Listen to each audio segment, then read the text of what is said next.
Welcome back to part 2, guys, of the what is now spring.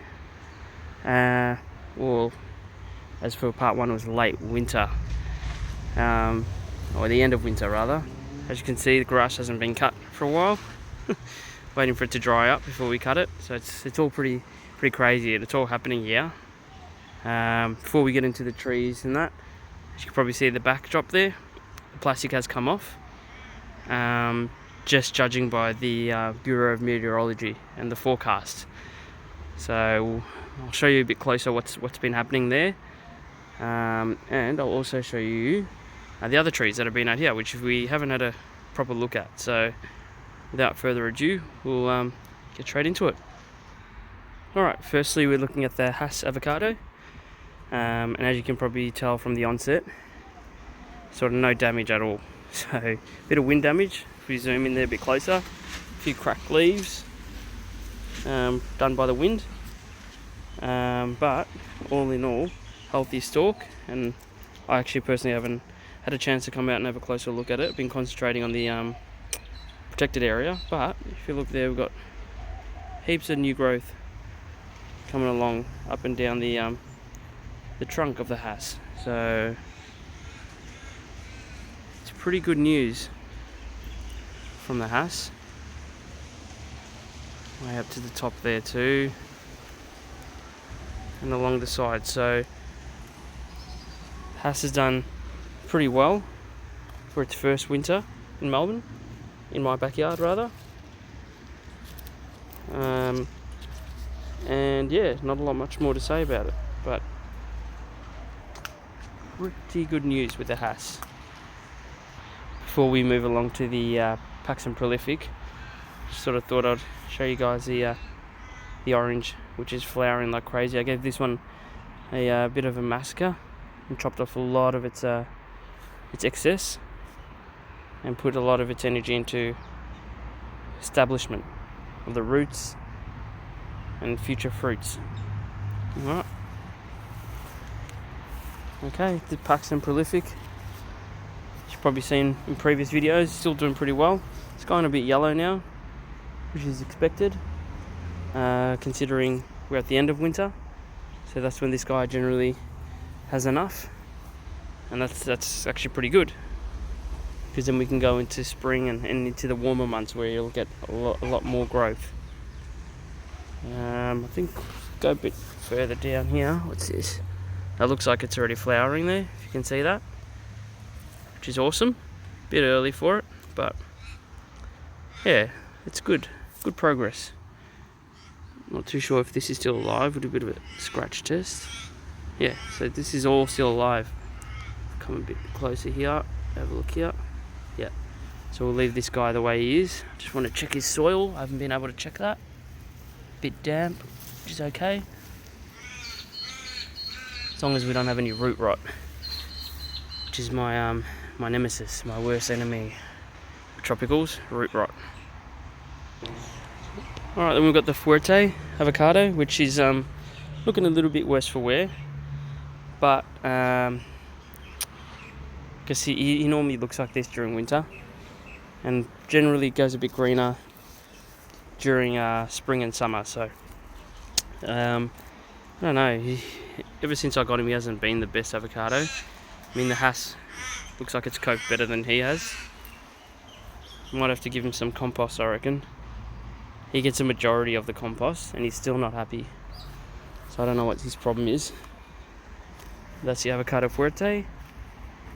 As we come down, still got a little growth here. The wood's slowly changing its colour now, from green to your brown, which is good, which means it can handle more of the sun. But yeah, hasn't done too bad. Again, looks a bit worse for wear. One that I haven't shown you guys a lot of, the ice cream bean. So he's doing really well for first year in the ground. As you can tell, we've got loads of new growth coming out since we've had this 20 degrees Celsius weather the last couple of days, which is absolutely awesome. I'm expecting him to go crazy this spring and summer, and we'll get him some compost too. But yeah, the ice cream beans has done really, really well. First winter in ground, which is pretty cool for a tropical. Alright, before we go into the protected area, I'll just show you guys, we've just got a few pepino cuttings. This is how easy pepino is to strike, guys. I highly recommend, if you've got pepino, to give this a go. Snip off the tip and straight into the ground. As long as you keep the water up, they'll do absolutely fine. So we'll keep up with these guys during spring, and you'll see how well that they do. Alright, now just really briefly, it's the protected area. As you can see, a lot has changed. So plants are out of their pots, not all of them, but I'll show you. We've got, I'll show you what we'll just go straight into it. If you come down here, first one that's out of the pot, the R2E2 seedling. I don't know if you guys remember that from previous videos, my experiment. Well, got him out of the pot, and his taproot was almost root bound. So glad to say that we've put him in the ground now. He still will be protected, guys. Don't stress, because that plastic will go over. I'm assuming the weather's not going to remain always good during September, but it gradually will get better. But there will be some days, I think Monday, Tuesdays, 13 and 14 Celsius. So days like that, depending on how everything is going, will probably be covered again. So hasn't completely come off, but yeah, we'll monitoring that. But anyway, R2E2 seedling in the ground, doing really well, no stress. And then we move along, preemptively put this drumstick moringa in the ground. The top part here is definitely dead, bottom part isn't. Did a scratch test and he's still alive on the bottom, so I don't have too much hope for him, but we'll give him a chance. One thing that we did lose, if I back up a little bit, if you remember, we lost our papaya, our dwarf torpedo. And I just want to remind you guys on how sensitive these papayas are. So papaya over here on the left survived really well, no root rot, was completely covered entire winter, not a drip of rain. Papaya on the right got a bit of rain and a bit of cold, and then as I went to touch the stalk, it had become completely, well, not completely, but the sides of it had become all mushy, and you know what papayas do when they get root rot.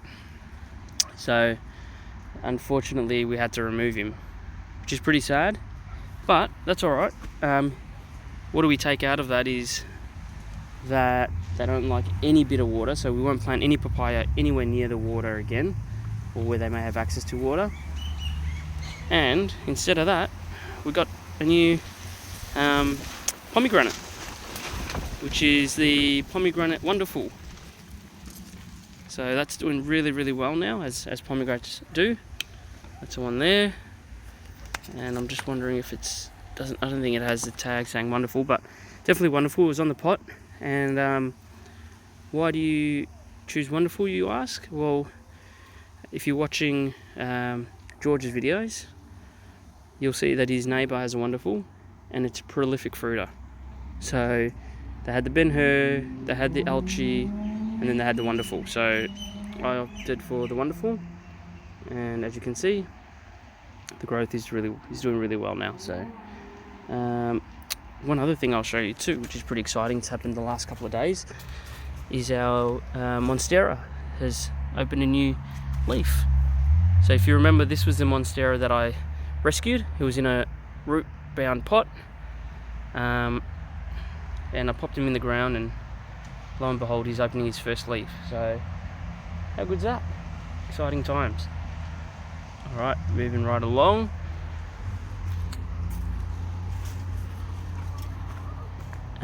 We've got our R2E2, which we've now put in the ground, and this ground has been treated with what have we got? Mushroom compost, organic compost, and blood and bone.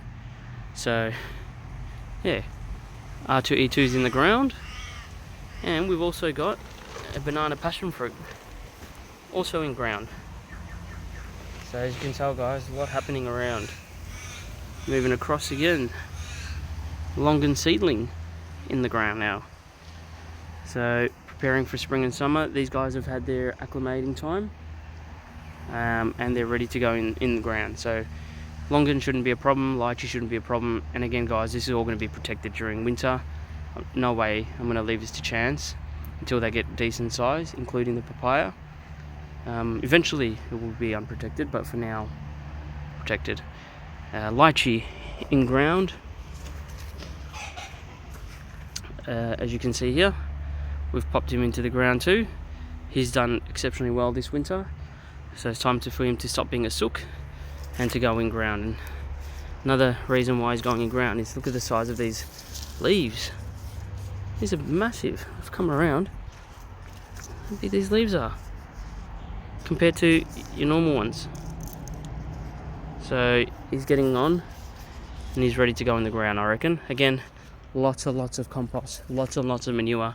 We're putting more fresh chicken, not fresh, but chicken manure, which I'm leaving to dry out there so it doesn't burn the roots. Yeah, lots happening. And obviously just behind it too, R2E2. I'm not sure if that's the grafted one or the seedling. Two that I got last year. So one R2E2 on the left there, and one R2E2 on the right. One's a seedling and one's a grafted. Both going in ground. Both I actually have extreme hope for. They should be absolutely fine during this spring summer period. What else? What else has been happening? Again, there you go. We've got more. If you see, pineapple, banana, and then you've got your pepino, which I've thrown in the ground there. They're literally snip and pop straight in the ground, and they'll grow, guys. So if you don't have pepino, gotta get on it. They're prolific and they grow really, really quickly. So yeah, one that is remaining in the pot for now is the Nam Dok Mai, which again has done really well. He was inside, but yeah, Nam Dok Mai is doing really well. And I just want to show you another pepino, which was a chop and pop in there in the ground. That's been in the ground now for like 3 or 4 days. So, oh, sorry, not 3 or 4 days, rather 2 weeks. Sorry. Yeah. But anyways, guys, just a quick update as to what's been happening, what's been going, or what's been growing while we've been around. While the weather warms up, the pepino is still looking really, really good. Looking really, really good. Look at the size of that one. Can't wait to try it when they're ripe. If they stay on, I reckon there's probably another 2 or 3 pepinos in your fruit somewhere. I just haven't had a look at it. But yeah, don't forget to like and subscribe, guys. Sorry part 1 ended so abruptly. I accidentally stopped the video and I didn't notice. I was just kept talking and I'm like, oh, couldn't be bothered starting again. So yeah, don't forget to like and subscribe and leave your comments below what you guys reckon. I'd love to hear what your thoughts are. Well, for now, we'll catch you probably end of September, I reckon, once the weather warms up, and I'll give you an update on how everything's going. Bye for now.